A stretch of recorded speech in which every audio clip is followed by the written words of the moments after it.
The first thing I'm going to talk about is the Army and Navy. The Van Diemen's Crossing needs to be moved. Simple as that. We need that moved up, even just 2 or 3 car lengths, to create some stacking room, so that when vehicles are stopping for the crossing, they're not blocking the end of Great Baddow. We estimate the cost to do that about 100,000. A dedicated left-hand turn lane from Van Diemen's Road onto the parkway in front of the old Army and Navy pub.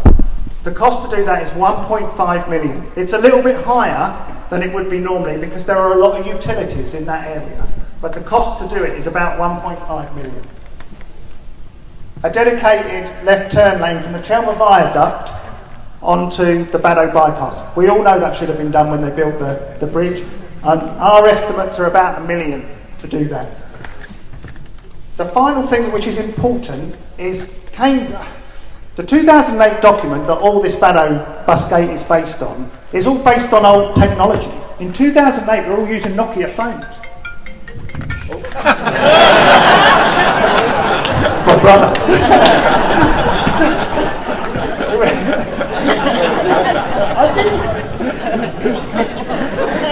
Sorry about that. So the technology in 2008 we're all using Nokia phones.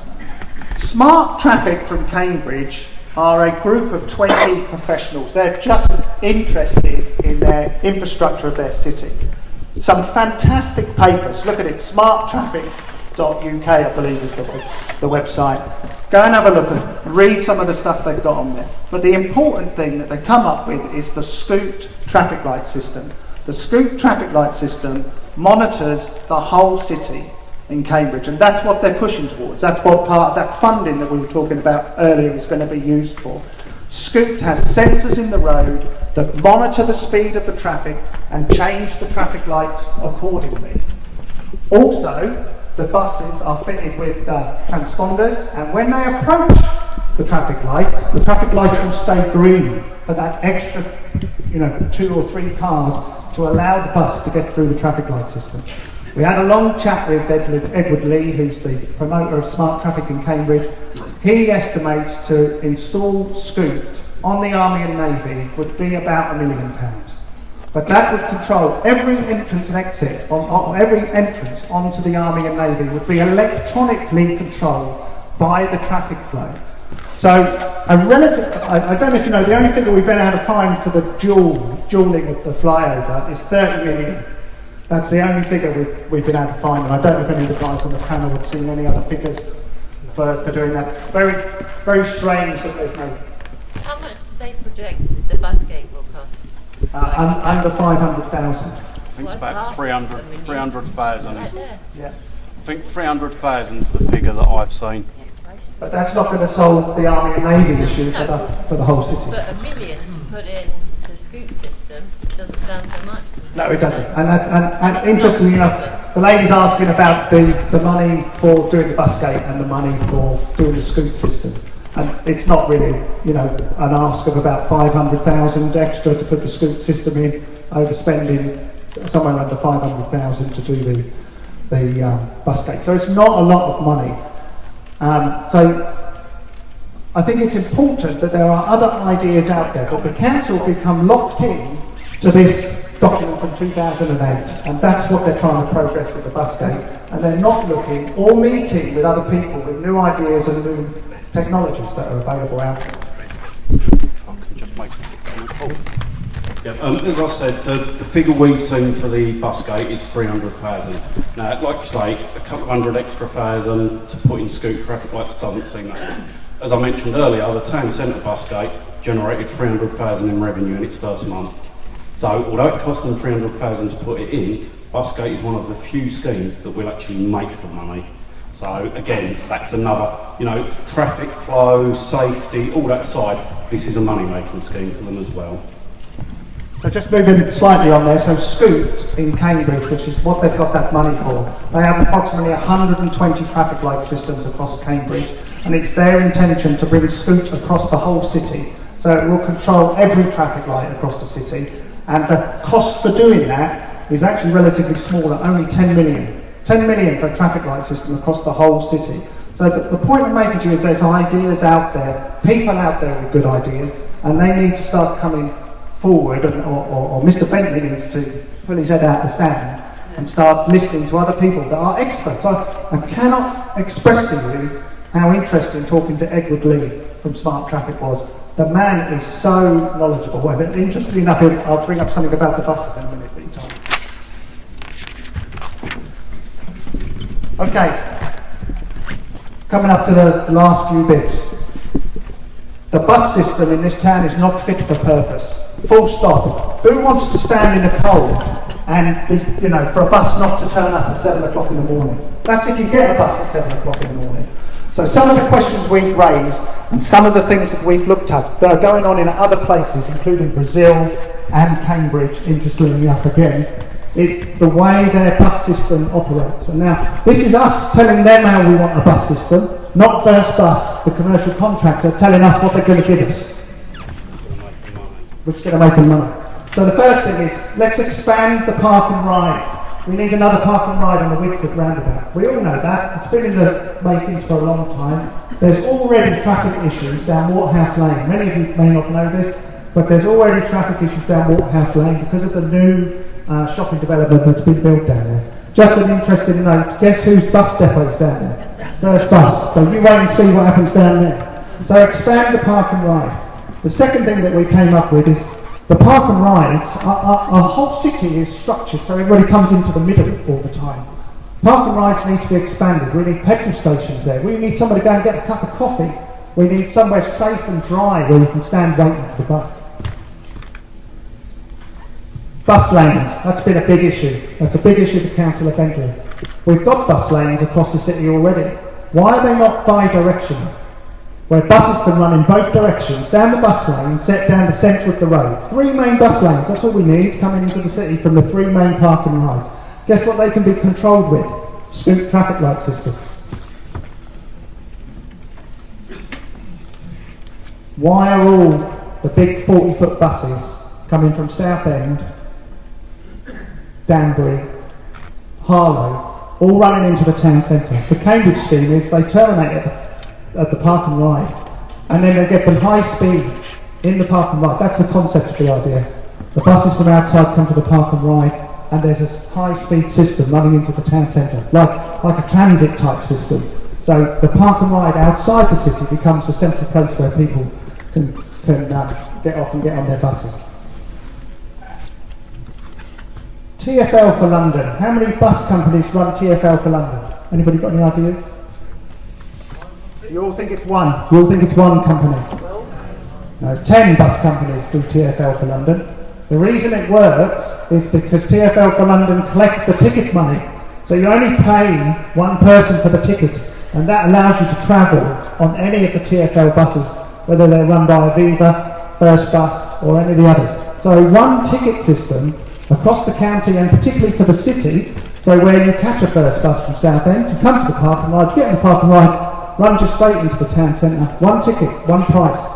Not multiple tickets, because that puts us all off. We've got to find change for this bus, change for that bus. Another car, sorry guys, KF07 Yankee Hotel Romeo. Oh, okay. Right, quickly get to in Brazil, they have an app system. So where I talk about the main buses coming in from outside the town, terminating the park and ride, they have community buses and taxi companies that run the inner bus routes, and they work on an app system. So you can almost sit in your house, look at your phone and see where the bus is and see how many people are on it, and you can almost walk out of your house and get on the local inner city bus that will run you either to the park and ride, to the town centre, and all those different things. I think you can do that already. I don't believe the app system quite does this. We know it exists, but a little bit more investment in it is our point. And we could have a system where you could almost, as I'm saying, sit at home, know where the bus is. There's nothing worse, is there, than coming out, guys, waiting for the bus at 7 o'clock and it's full up. And it just drives past. So if we know, my point being is if we know from an app system, and the development is out there to do it, the ideas are already out there to do it. One last thing to try and get traffic out of the town centre. is encouraging people to park at the park and ride. One of the things they do in Cambridge is they have a goods service. So when you come into town and shop in Bond Street, they run your goods out from Bond Street to the park and ride, free of charge. So you ain't got to walk around with your bags. You go off and have your cup of coffee, and then get on the park and ride, and then come out. So the point we're trying to make is if Councillor Bentley and Essex County Council had a re-look at the way our bus service works, and these are just some of our ideas, and just some of Smart Traffic's ideas, people would be more encouraged to use the bus service. There's only quite a spare though on the park and ride.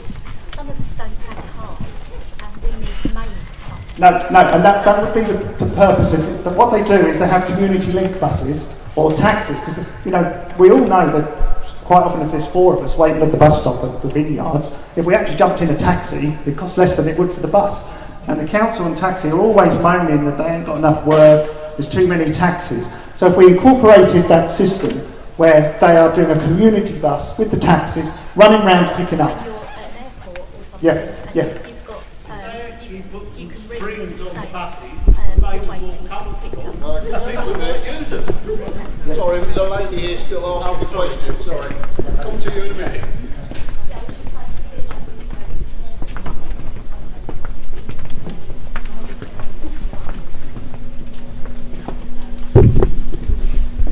So the lady's just emphasising what happens at airports, where you get that pickup, the bus will run you, and the transport buses that link you up. So the idea is that if the council just took a step back, started again with our bus system, and we dictated our bus system, then we could get a better service, we would use it. And I know the gentleman's shaking his head, and they'll probably never do it, because the first bus is commercially led. But just to interrupt, we've got another vehicle, Lima X-Ray 08 Victor Golf Juliet. If the owner of that car could pop out and move it. It's an example of the power the first bus has. Essex County Council should be doing that, but the issue is that the first bus then simply refused to threaten to cut services and down-toll. And that is the issue here. First bus have so much power, as we say, they can lobby the council directly. They get their way. Bringing competing. Now, there is an interesting issue with that, which I'm sure Paul will cover on the bus station, which is maybe why there's not competing bus services.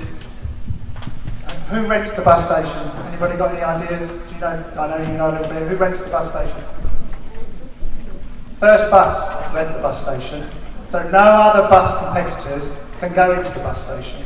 There's a little parking area in June Street outside the co-op, which was created a parking area. That was created because the other bus competitors in the county are not allowed in the bus station. So they park their buses there and then they go for lunch.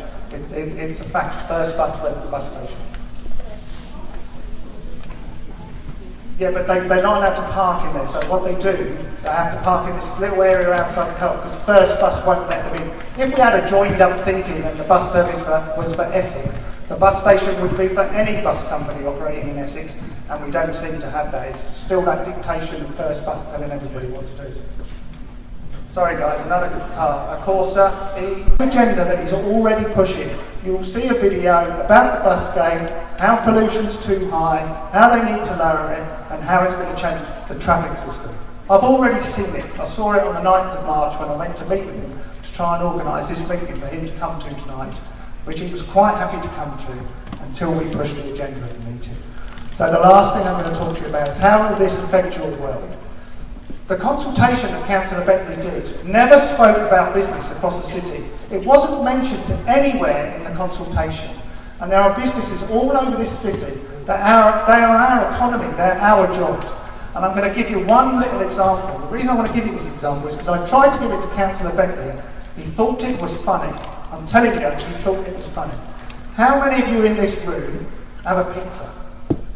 How many of you have a pizza? Or a Chinese, or a takeaway of some form from the town centre? At some time or another, you all maybe have or haven't ordered some sort of food from the town centre. At the moment, you could probably get a bit of pizza delivered for 10 quid on a Tuesday night. That pizza driver earns about £6 an hour. And then he earns £1 a drop. That's how he makes his money. So when he travels out to you to deliver that pizza on a Tuesday night at 6 o'clock, He is now going to have to drive 4 miles out of his way to go up to the top of Great Baddow, come all the way back down the bypass to get back into town. So one, he's not going to make any money. Two, the company that sent that pizza in the first place, they're not going to send you a £10 pizza when it costs them £7 for their driver because he's disappeared for an hour. It's not just pizza. Nurses, community nurses, the pill delivery guy down Medgate Avenue, all these people that travel across the city that use their business to get backwards and forwards, school runs, the doctor's surgery, undertakers, all these people will be affected.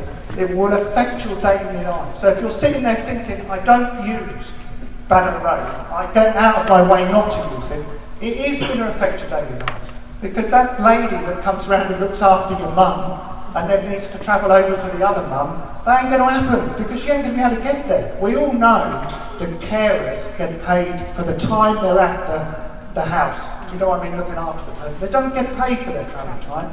So how is she going to turn up at 8 o'clock, look after your mum, and get to your neighbour's mum on the other side of town when she can no longer go through the bus gate? This is not even, Benny thinks it's funny. I think he made a comment, didn't he, about his opinion deliveries would arrange outside peak hours, if only it was possible, ridiculous statement. Food deliveries, there's always ways round it. Not sure business would agree. What was the comment? Councillor Bennett feels that the impact on business will be very light. I want you to all just think Tesco's. You know, delivering your food in the evening. How's a Tesco's driver going to get down there? You can't come down there. You're not going to get your deliveries. There's so many little issues that we don't think about. And that's why I just mentioned the pizza thing. Just think about that simple thing of a £10 pizza not happening. Look at all the other things it's going to impact on your life.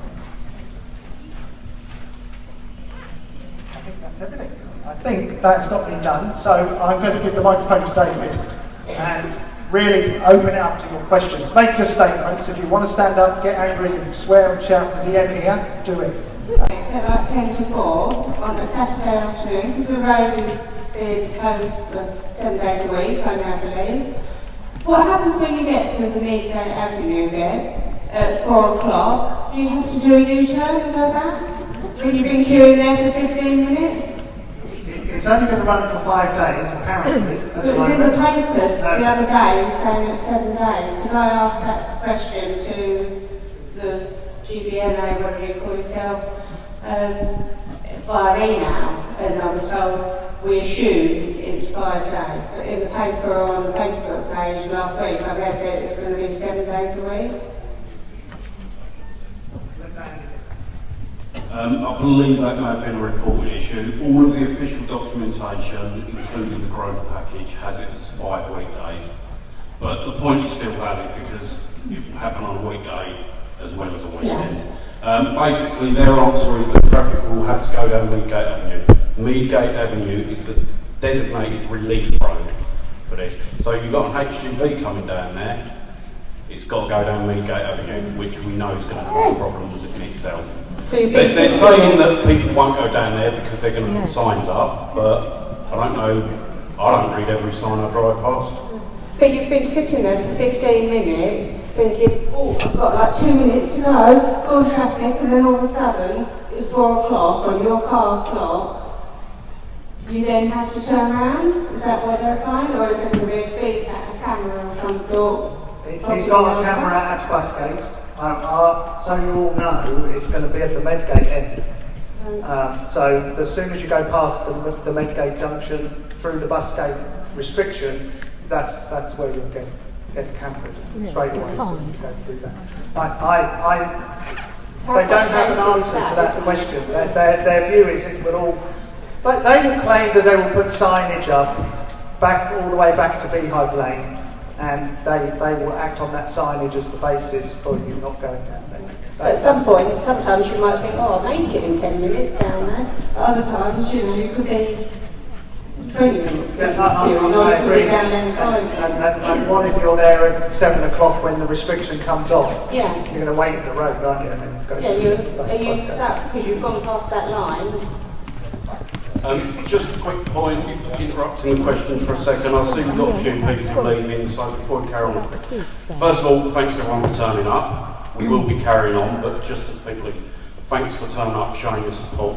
Secondly, take the information away. Like I say, don't believe everything they tell you, question everything. They're telling you pollution, we've proven it wrong. They're telling you the increase in traffic time, we've proven that wrong. Everything they are giving you, their traffic figures, question it all. Take it to the public consultation. If anyone has specific questions and wants specific information, contact us. We will dig out what we can and try and give you as much information as possible. And we'll just carry on with questions now. Gentleman at the back there. Hi, yeah, good evening. I've lived on Baddow Road for 10 years. Your that we can actually stop this proposal.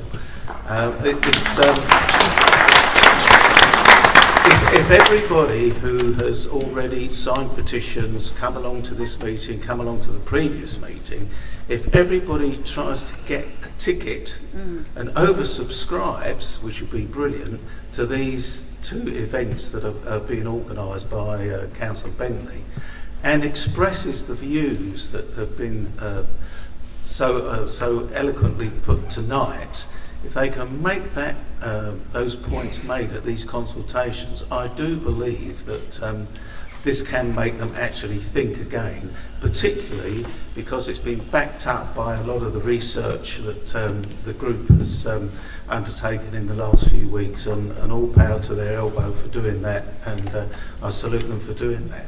But hopefully it won't actually get to the stage where it comes to the Cabinet member making a decision or the Cabinet itself making a decision. But if it should come to that stage, I can assure you that we will, what's known as, call in the decision and take it before a committee and oppose it there and attempt to persuade the administration that they really do have to think again. But as I say, the best way will be for everybody to go to these consultation meetings, express these views. I really do think you can actually change the decision, well, influence the decision so that they don't go ahead. Thank you. I know the evening's sort of coming towards an end. There's still more questions that people want to ask, but before we go any further, can we all put our hands together for these guys that have turned the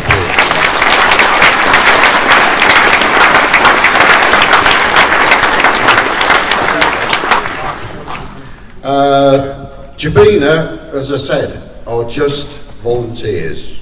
We just want what's good for Great Baddow. I know we're saying we. I should be impartial. I'm chairman. I should be impartial for this. But I'm sorry, I feel strongly like you do. I take my life in my hands every time I walk to the vineyards along that narrow path and when I walk back. Okay. The people that have organised this tonight, it's only a smaller group, unfortunately have had to dip into their own pockets to run this. All the leafleting, the cost of the leaflets and the cost of the hall tonight and everything else has come out of their pockets. They did have a fundraising day last summer, and the last of that money went on the last meeting, which unfortunately had to be called off because so many people turned up. I want to thank you all personally for turning up tonight. I know the weather's better than it was last time and we haven't left anybody standing outside. So I'm really pleased for the turnout tonight, and I hope you've got something from it. You know, that's all we want, is something that you can take home tonight and go, oh yeah, you know, it is a rubbish idea. So, as Mike said, go to the meetings if you want to, and put some good points to them. You must go to the meeting. You must go to the meeting. How do we get tickets for that? We don't know yet. We don't know yet. You know, they've announced this, I think, sort of as a, you know. Yeah, one point I would make is that this meeting tonight has been undermined every opportunity by the... This meeting tonight has been undermined every opportunity by the Conservative administration who we've been speaking to. Today's announcement of the public meetings, they've had that information for almost a week. They chose this morning to announce it. Now, if I was announcing a meeting for all residents, I'd make sure I had the date, the time, the venue, how you can collect tickets. They've not finalised the venue, they've not finalised the tickets. They shouldn't have announced it, but they announced it today. They announced it this morning. That is just another example of how they're trying to undermine this process. As the lady was saying earlier, you engage with them, you find out what their view is, why they're doing this. And as Paul said, when we went to that meeting, that is what we tried to do. Maybe me and Paul were a little bit naive going in there. Maybe we thought we was on a level battlefield, we was going to discuss how to solve this. As you can see, the idea of pizza, which was a simple one that we brought up just to show everyday thing, was just laughed at. We actually said to them, you all order pizza. Whole table of all like, no, I've never ordered a pizza. So you say find common ground. How can you find a common ground when those are the responses you're getting? Everyone needs to go to these meetings. Everyone needs to look beyond the information they're giving you. They're going to give you another shiny pamphlet at these meetings. It will probably come out a week or two before, much like the one they gave you last year. The one they gave you last year told you pollution was an issue. We've proved that. Yes, pollution is an issue, but they're saying pollution is going to grow. Councillor Bentley said on Monday, pollution is only going to get worse. All of their data shows it getting better. I don't think all of us got a pamphlet. No, you had to turn up to the consultation, the really widely publicised ones where they only had 900 responses. Excuse me, what date are these meetings? You haven't said that. I know you don't know where they are, but do you know what they've announced 2 dates. 31st of May and 5th of June. 31st of May and 5th of June. Thank you. Andy, can I just ask something about these, regards to these meetings? Obviously the City Councillors have gone out their way in particular to disrupt this as much as possible over the last month, and I think we're all aware of that, and they've reached a low that we never thought we would reach. I'm personally really in favour of when we have these ticket-only events, which we all know is just going to be one-sided. This meeting tonight was for anybody. It didn't discriminate. If you wanted to attend, you attend. I think we should do exactly the same when they had their meetings. 150? No. You feel as though you've got a right to go, just turn up. Because after all, I still want to know what them and Petition 38 are doing. They're meant to be working with us. Yet, Councillor Richard Highland now, he actually asked just to post our typical BUSGATE leaflet on there, asked him to attend the meeting. It was rejected. The City Council said the reason that they couldn't put a leaflet on their page was because it wasn't an official meeting and there was a health and safety issue. Not once they ever engaged with us. We have tried to get hold of the lady that does the petition. She has been spoken to, emailed and texted. Now they all supposedly want the same thing, yet none of them will advertise our meeting. So, what's their agenda? I think personally I know their agenda. They're doing as little as possible because our city councillors aren't going to go against their paymasters. You've got Jenny Chandler, who is meant to be our local councillor. She has clearly stated where her allegiance lies. Oh, we'll give it a go, we'll try it. So her city councillors, are they going to go against her? Of course they're not. Signing to a petition that has no clout, and we know that Councillor Bentley has twice, Andy, has laughed at it and basically said that has nothing to do. That petition is a total waste of time. His words. So why on earth they're still going down that route, working on that petition 38? I believe it's because they want to be seen doing something, when in fact they're doing nothing. One point I will make that we probably didn't cover during the presentation. Jenny Chandler is a councillor for Great Baddow. She also sits on the Highways panel. The residents of Baddow have made it clear they don't want this. Jenny Chandler has publicly backed the trial scheme. When the petition was raised, which they have to raise once it gets over a certain number of meetings, Jenny Chandler was one of the councillors who was in that meeting where it was raised. It was voted to be thrown out. Jenny Chandler voted in favour of that. Only one person voted against raising the petition further, and I think that was a Liberal Dem councillor from Billericay. So even he was in there and he knew that this petition should be discussed. Jenny Chandler's in there representing us, disagreed, got voted out. Let Mark say some words. Yeah, she's also Deputy Chairman of the Conservative Party as well, Jenny Chandler. So, I mean, she's got a lot of conflicts of interest there. Yeah. I think I'd just like to reiterate what everybody else has said, and certainly a thanks to the Dubina team. They come to me, I've met with them twice before, and it was, I think, the weight of, obviously, the massive weight of public opinion for this scheme, and it's only thanks to them the public awareness has been raised so much as it has, and public meetings that they've tried to have. So definitely go to those 2 meetings. The key issue is it's not just a Great Baddow issue, it is a Chelmsford issue. And that's because of the local plan that's effectively just been passed or will be approved at next council meeting. And we are talking about 20,000 homes. Now, it has been publicly, in a public domain, that it's 96% capacity of Chelmsford roads. And Essex County Council accept that.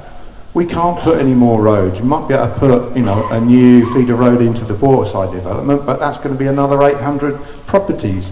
That's, at least another double that in terms of cars going onto the Army Navy roundabout. That's just not going to work, and with the new supermarket as well.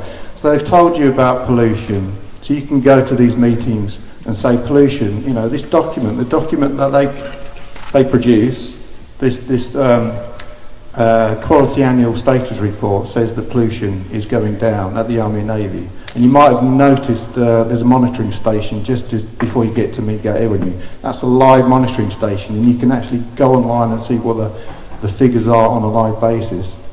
They've also told you about the bus service, and it is a poor performance, not fit for purpose. In fact, they've told you tonight that the buses are actually 50% of the pollution problem anyway.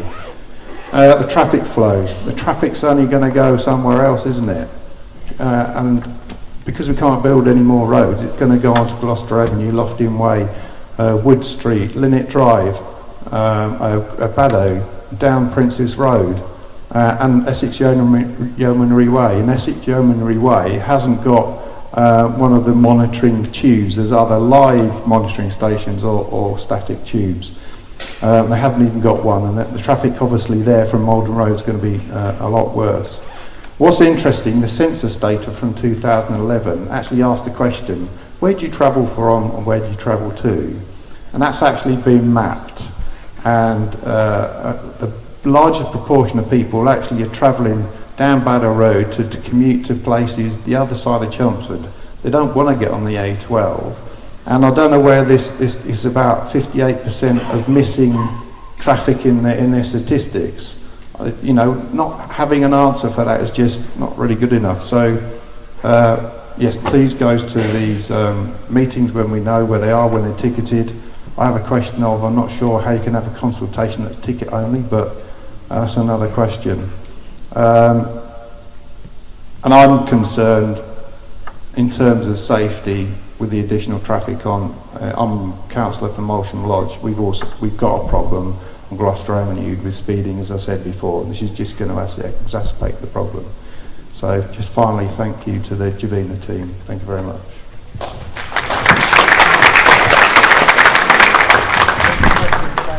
Yes. I think you should make more of the Chelmsford development plan.